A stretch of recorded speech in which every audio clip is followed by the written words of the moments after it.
So hi, today I'll be explaining and demonstrating simple wound care using a sterile technique on our patient's abdominal incision. So to begin, the first thing I would do is check and ensure that there's a doctor's order and that it's appropriate for this patient to have the dressing changed and sort of what's been being done with the wound. So I've confirmed that there is in fact an order asking us to change this dressing daily, and now is the time that's best for the patient. So we're going to do it now. I'm just going to do some hand hygiene here first, and then we'll organize our supplies or collect our supplies. So in a clinical setting, your supplies would likely come from a clean room or supply closet where there'd be shelves or bins organized with the dressing supplies and trays that you need. In your case, for skills lab and practice, you have it all ready for you in a nice kit that you've purchased from the bookstore. So just at this point, I'll remind you to definitely put your name on your kit because they do get lost or left behind and we want to be able to return it to the right person. So I'll just go over what's in your kit before we start. And then you'll know the names of the things that you'd be using in the event, and when you get into a clinical setting, you'll know the names of the supplies that you'd want to be asking for or looking for. So the first item that I'll take out is the dressing tray itself. This one's very obviously opened because it's been used before. But if this were a new dressing tray, we'd want to make sure that it was well sealed and that the tray itself was intact and no obvious tears or openings to it, compromising its integrity and sterility potentially. So we'll kind of pretend for practice purposes that this one looks good. The other things in your kit, you'll have lots of gauze, and the names of these, this is a 4x4, which refers to 4 inches by 4 inches of sterile gauze, which is 10 by 10 centimeters, and it does actually have nice measurements on the side of it for you. And then you also have 2x2s, which is the same 2 inches by 2 inches, or 5 centimeters by 5 centimeters. So you have several of each of those, which is great in your kit. You also have an abdominal pad or an ABD pad or an ab pad. You'll hear it called any of those things. This is a 5 by 9. There's also 8 by 10s, a little bit larger. So whichever you would need for that setting, you just now know what to ask for. There's also tape in your kit, just some simple paper tape. It's pretty self-explanatory. And there's also sterile cotton tip applicators, which in this setting we won't be using, but it's nice to know what they're called and that they're there. The other thing that's in your kit is your sterile normal saline. So with this, you just want to make sure that it hasn't been opened yet, and you can tell because that orange piece actually comes right off and it's still sealed. You'll just get to know the look of the top once it is open. It's a 500 ml container. It's sterile normal saline. That's what was ordered for this dressing that we're doing. And it is not expired, so you just want to be checking those kinds of things. And I'll go over how to open that too when we get there. So I've just gonna start. I've entered the room. I've done a quick safety check. Just make sure that there's nothing on the floor that the patient could trip over. The bed's in the lowest position. The patient's having no signs of distress, respiratory or other. They're alert. We've talked. I've said hello. So just doing a quick safety check, approaching the patient. Hi, Mr. Brown. My name's Aaliyah. I'll be your nurse today. I'll be doing your dressing change now. I'm just going to check your wristband if that's okay. He confirms his identity as Mr. Brown, Philip Brown. And we've had a conversation earlier before I came in that I explained what I was going to be doing shortly, that we wanted to change the dressing if now was a good time. Did he need any analgesia before? He declined, so we're okay in this setting, but you definitely want to check in enough advance time that you could give something for the pain and that it could take effect so that you weren't doing the dressing and the patient was having acute pain. He had to stop and so on. So we've made sure he's had this dressing done multiple times and he said it's not very painful, so we're okay. Mr. Brown, I'm going to start by just exposing the dressing here, I try my best to maintain privacy. I would be closing doors, pulling curtains, trying to keep him as covered as possible, of course, but we do need to expose the wound at a certain point. So I like to don clean gloves for this. You don't necessarily need to in a situation where you know that there won't be contact with blood and body fluids. The reason for applying clean gloves is to protect yourself ultimately. So we'd be just removing the tape gently, trying to avoid ripping his skin, doing it too quickly or violently, or aggressively, I should say. So just gently pulling the tape back. You can use adhesive remover if you need. Most facilities supply it, just to kind of help loosen that tape so you're not picking at it. So we're just going to remove the dressing carefully, the outer dressing.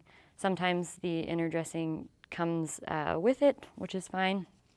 Not going to worry about that. So you just want to assess the drainage on the outer dressing and the inner dressings that you remove from the patient, checking if there's any sanguinous, purulent, serosanguinous, serous drainage, noting the amounts.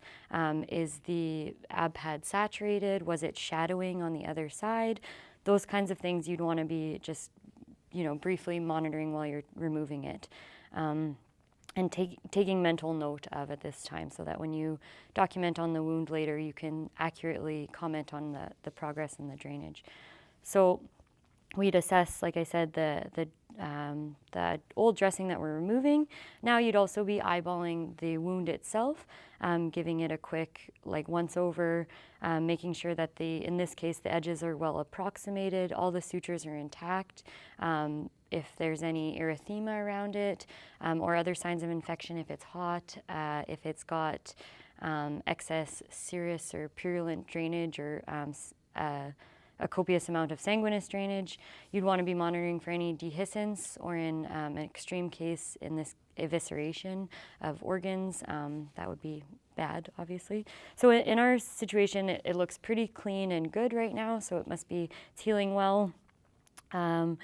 And another note on this is that once you have the wound clean, it actually might be a little bit easier to assess the state of it as well, because if you remove the old dressing and maybe there's dry blood or something stuck to it, once you've cleaned that away, you might be able to visualize the wound itself better. So I've exposed the wound, and now I'm just going to throw away in the garbage can my the old dressing. So as well as my clean, now dirty gloves. And I'll just do some hand hygiene here. So we're cleaning our hands. Mr. Brown, we're going to get started. I would like to, before I even put stuff on here, I cleared his things off, his Kleenex boxes, urinals, whatever was on the bedside table, and I cleaned it with a disinfectant wipe and let it dry. That, of course, doesn't sterilize it, but it just helps you start with a clean surface. And then the other thing I would make sure I've done is actually put the bedside table at height, at waist height, just so that I'm not having to bend over, and also the sterility, to maintain sterility of the tray that I open, it actually has to be at or above waist height. So we're okay to get started because we're kind of all in the right position here. I'm just going to put this aside. Remove my tape. I'll just put this here for now. So, like I said, I've made sure that my tray was intact. It had good integrity. So we're going to open it. I'm going to throw this out here. This we don't need. So when opening a sterile tray or sterile kit, you'd want to open the first flap away from you. Just put this here. So you open away from you first, and then side towards you. The reason for that is that if you did the away from you last, you would actually be reaching over your tray and potentially contaminating what's in your sterile field here. These sterile forceps are, the plastic blue sterile forceps come, or a disposable type, come in most dressing trays, and they're usually tucked in under the last flap In some cases under the second flap. Either way, you want to keep these sterile. So you can touch them, you can only touch the handle. You wouldn't handle or touch the tips of them because that's what you need to remain sterile. So wherever they come out of your tray, you'll want to hold them and maintain sterility. So holding them above your waist. They're dry right now, so I can hold them like this. And I'm doing the other side. And I'm doing the last layer here.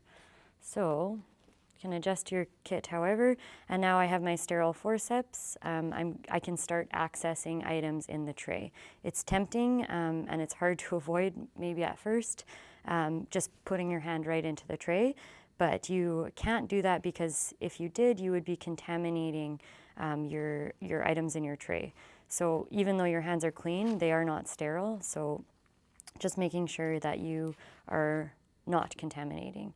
This first item I just sort of put aside is a sterile drape. It's sort of just a long square drape. You can use it if you want. In this particular instance, we don't actually need a sterile drape, but if I wanted to use it, I could just pass it to myself and open it up and apply it to the patient, just either to collect drainage or if you needed to extend your sterile field for whatever reason to operate in. Note where I put my forceps. They're in within the 1-inch border. I'll just try to fix this so you can see better.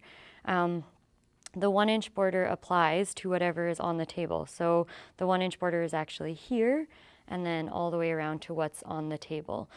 So I'm putting my sterile forceps, so the handles are in the 1-inch border because they're contaminated, and the tips are well within the sterile field itself. So just so you know when you want to put those down to do something, that's kind of the process. I'm just going to adjust my table, get it a little closer to him.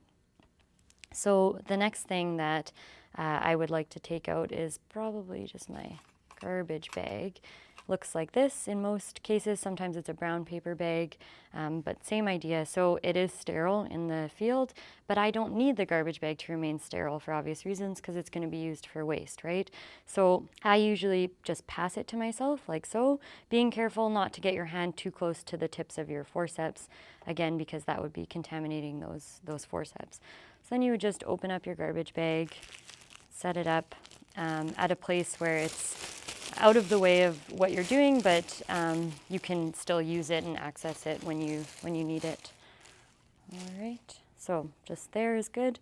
The next thing I'm going to remove from my tray are the sterile forceps. So they give you now nice sterile forceps, nice metal sterile forceps. They're a little bit more user-friendly than the blue ones that they have early on in the tray. These ones are disposable, obviously.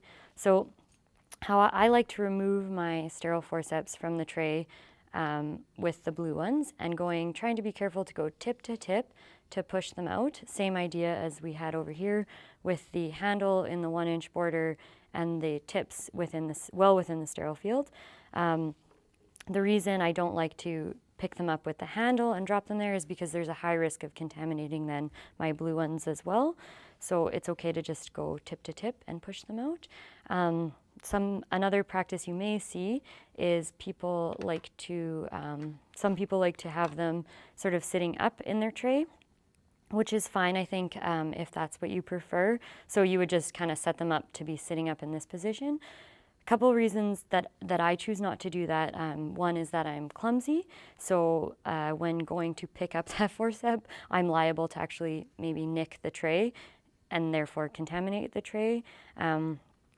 The other reason I could see happening is if you've handled this forcep, the handle of this forcep, which is okay, you've done something and then you've put it back down, that part of the forcep is actually contaminated now, right? So you're also potentially putting at risk the tray's sterile integrity and maybe touched it with that contaminated handle. So it is okay if you can ensure that you're keeping the handle well out of it and that it works for you better, then I think that's fine as long as you're not contaminating and you're mindful of that. But this is how I sort of choose to do it. So now I've removed my sterile forceps and I have my disposable ones still. So I have 3 sets, which is nice, extra insurance there. So I'm going to, just in case you can't see or once you open yours, you'll note that these trays actually come with gauze in them, 2x2s and 4x4s. They're pre-opened, they're ready to go for you. I will just go over at the end how to add items to your sterile tray if in the event you needed more than this or they didn't provide you with what you needed, then that's a pretty simple process of how to add things to a sterile tray. But since we have what we need, we'll go from here and we can go over adding stuff after. So now I'm going to take my bottle of sterile normal saline. We reviewed before that it's closed, it's intact, it's not expired. And how to open these, they're a little bit funny. These 500 ml ones, they also come as 1,000. You actually twist it counterintuitively to the right first. You actually tighten the cap and you'll hear that cracking sound. And then you turn it back the way you would typically open a bottle, is to the left. So now it's open. Being very mindful and careful not to handle the top because that is sterile and we do need to pour fluid through it, so we wouldn't want to contaminate that top. Same with the lid if we're planning on reusing this bottle as sterile fluid for this patient for another wound or for later on today. We wouldn't want to touch the inside of this cap. So if I was needing to put this down, I could put it down on the table like so, or I could just hold it while I pour. Another note is we no longer do the practice of lipping the normal saline. You don't have to dump out a little bit. This is all sterile, so as long as, again, you maintain the sterility, it's okay to just straight pour. So being very careful not to spill it. You'd want to put it in one of the compartments of your sterile tray. Sometimes that comes in the form of a little med cup that's sterilized, but in this case, it has these compartments that are handy for it. So like I said, you want to be careful not to create splash, because splash on this sterile field would actually contaminate the field because of capillary action. The table isn't sterile, so it can actually pull up any microorganisms that are on the table and contaminate your field that way, because this drape isn't impermeable to water. So just something to note. The other thing is with these bottles is they're only actually good once opened for 24 hours. So you would want to date and mark the time that this was opened so that it could be disposed of or discarded appropriately. So we're ready to get started, Mr. Brown. I'm sorry. And in a clinical setting, you obviously wouldn't be doing as much talking as I am right now, so there wouldn't be as much of a time gap between opening the wound and actually dressing the wound. So I'm going to pick up my sterile forceps, and actually something that I want to point out is how you pick them up. You can just pick them up and then sort of adjust them in your hand. You can do this method. I see people do, and I think it works for sure. The one thing I want to caution against is doing this, where you're dragging them out and then picking them up, because what happens is again, the tips are sterile, and by dragging them out, you contaminate them in the 1-inch border. So you just kind of want to do the flip up or just pick them up right up off the table. And now how we're going to proceed is what's called making a rosette. So it's sort of a type of swab we're going to make out of our 2x2 here. You could either do it in the tray as I'm doing here, or you could take your gauze out. As long as you're within the 1-inch border, you're okay to do it here. I prefer to do it in my tray because then I'm not reaching over as much. So the way to make a rosette is you take a corner and fold it into the center. You take another corner, fold it into the center, and so on until all 4 corners are folded into the center. Then you pinch it with your sterile forceps, and that is a rosette. So now you'll take your rosette and you will dab it in or saturate it with your normal saline or sterile fluid that you're using. You can wring it out. You can wring it out if you've oversaturated it by using your other forceps, so squeezing it out. Another option is to maybe dab it out in that dry portion of your tray. Something that's not an option is to dab it out on your sterile field, because again, that would pull potentially microorganisms from the table and contaminate that rosette. So just make sure that you're not doing dabbing out on your field. Something else of note now is that this gauze is wet. So what I don't want to do is hold my forceps in this position, because what can happen again is the fluid moves in the direction of gravity. So it can actually roll down to the handles, and then when you eventually tip them back to do, say, your swabs, you've now contaminated that gauze or the tips of your forceps. So just being careful to try to, especially when you're holding things that are wet, keeping your forceps down. It's just good practice to get into. So the next step is we're going to clean the wound. I've talked enough about it, it's time to do it. So we're going to go center, out, out. So clean to dirty, and we're also going to go in the direction of proximal to distal as best we can. In this case, it's quite straightforward because it's head to toe here, the direction of his wound. So I'm going to go in the center and just, you do one swipe per wipe. Actually, we'll just move my drape down a little bit. And what the one swipe per wipe refers to is that I can't reuse this gauze now. This one is done. It's touched the patient once, it's done its one swipe, and I'm going to discard it. Also note how it's being discarded. What's tempting, I think, for everybody is to want to be neat and tidy and actually make sure you get that gauze into the garbage can, which is, it's great that you want to be clean, but the priority is the sterility of your forceps and the cleaning and maintaining sterility of our system here. So what I don't want to do is actually get my forceps into the garbage can, because that would compromise their sterility. So the best way to do it is actually just very obviously drop it from a good distance above your garbage bag. If you miss, you can easily change the patient's bedding after you've cleaned and secured or covered the wound, and that would be fine, as opposed to contaminating your sterile forceps and not noticing or inadvertently contaminating them. That would be a problem, obviously. So the next step, again, we'll make another rosette here. Just like to move this guy over. So corner in, corner in, corner in, times 4. There, we're gonna just dab it out, wring it out, and we're gonna go away from us here. So top to bottom, clean to dirty, do an obvious drop from a height where you're not contaminating or risking contaminating. And we're going to do a third clean. And we say you're going to do a third clean, but really you would just repeat the process until the wound was all cleaned. So the other side now, and an obvious drop. So in this case, the wound is clean, and so now we can move on to drying. So same idea, you just want to do it with a dry rosette now. So you make your rosette, and you grasp it, and you start center and go down. One swipe per wipe, same exact idea as what we just did there. So I think that's probably pretty clear. We'll just carry on for practice purposes. So outside, oop.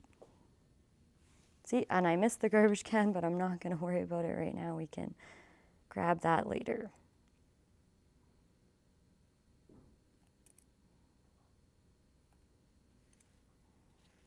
And the outside.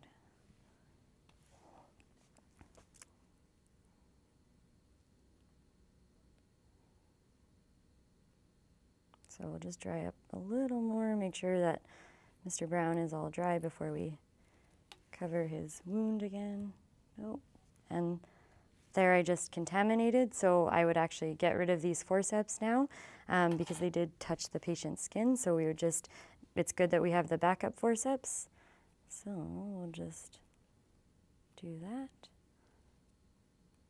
And just don't love those blue forceps. Okay, so the wound is now cleaned and dried thoroughly, and we'll just grab a sterile 4x4 that came in our tray, and we'll reapply it over top. We'll cover it here. And now The outer dressing will be the abdominal pad. A little different. It is sterile inside its container, but it's a little different because they're thicker dressings. You can actually touch, and it's going to be our outer dressing. You can actually touch the outside portion of it. So when I open sterile packages, I like to open them like this and wing them back so that the container that it's in doesn't come back and touch the item that's inside. So I just grab it like this with my fingers. You can grab on the blue line, dispose of the package, and being careful not to touch the part that's going to go on the patient. So you're just grabbing the outer portion and you're securing it.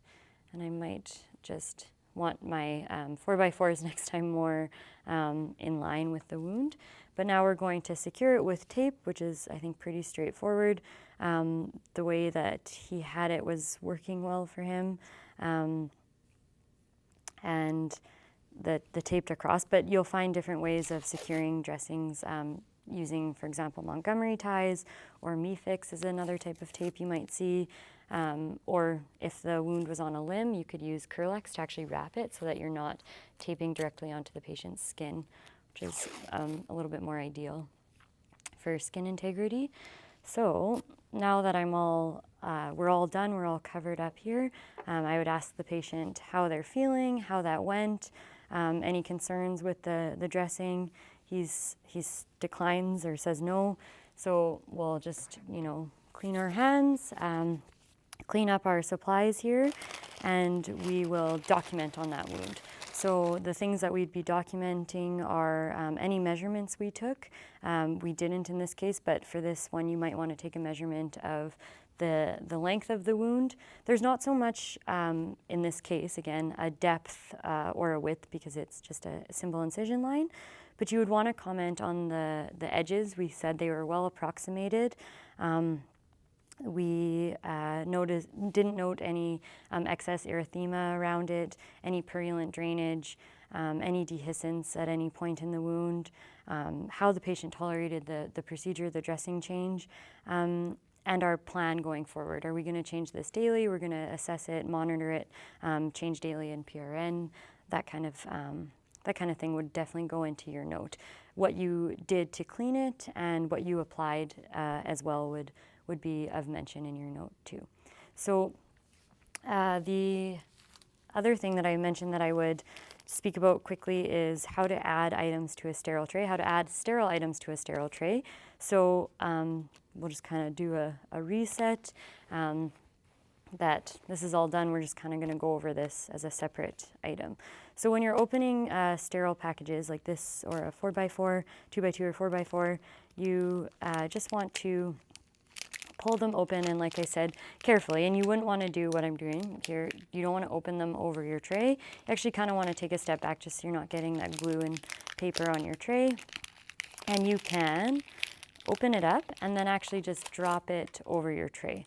So that's one way of doing it. Another completely appropriate way of doing it, of adding an item to your field, is pulling it back, holding those, and grabbing it with your forceps and pulling it out that way, and then dropping it where you'd like it on your tray. So there's a couple different ways of doing that. However works best for you or is easiest for you. You can definitely practice both.